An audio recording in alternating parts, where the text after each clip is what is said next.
In the late 1960s, Northern California was gripped by fear, not because of what the public could see, but because of what they kept receiving in the mail.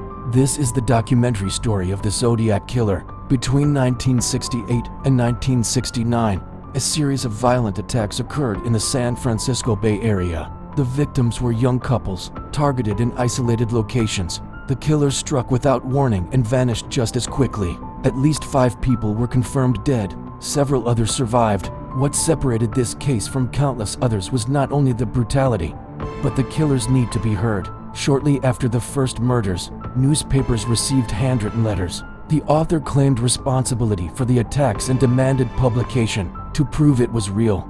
The writer included details only the police knew. Each letter was signed with a strange symbol, a circle with a cross through it. The Zodiac Killer had introduced himself. The letters grew more disturbing over time. Some included cryptograms, complex ciphers that the killer challenged the public to solve. One was cracked by a schoolteacher and his wife, revealing a chilling message about enjoying killing and collecting slaves for the afterlife. Others remain unsolved to this day. The Zodiac taunted police openly. He mocked their efforts, threatened school buses, and criticized newspapers for mistakes. He wanted attention, control, and fear, and he got all three. Investigators connected the Zodiac to at least 4 confirmed attacks, including the murder of cab driver Paul Stein in San Francisco in 1969. In that case, the killer was seen by witnesses and narrowly escaped capture. A composite sketch was released, but no arrest followed. Over the years, dozens of suspects were investigated. None were conclusively linked.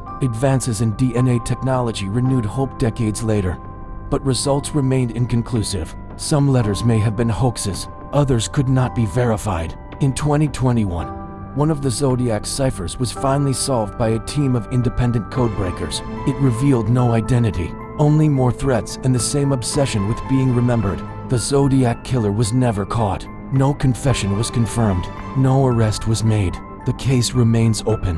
What lingers is not just the violence, but the silence that followed. A killer who wanted recognition disappeared without ever giving his name, and that may be the final cruelty of the Zodiac.